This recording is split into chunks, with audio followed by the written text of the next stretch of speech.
Naglabas ng abiso ang DOLE tungkol sa mga kumpanyang magpapapasok ngayong regular non-working holiday. Alamin yan sa report ni Paul Hernandez.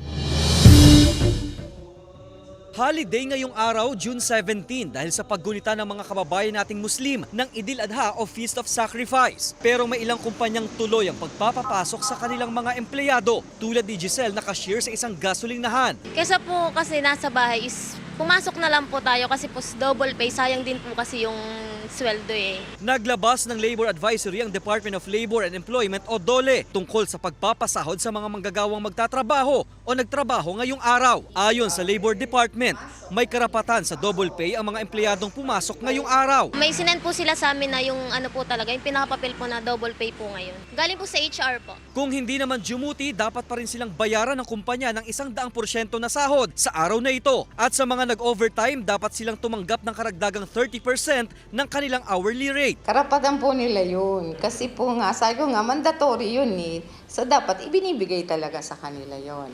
Hindi pwedeng hindi. Kasi hindi naman bonus yun eh. Hindi naman po siya, kumbaga ay additional pay na binibigay po ni company. Ipinag-utos ni Pangulong Marcos Jr. na gawing regular holiday ang June 17, 2024 sa bisa ng Proclamation Number 579.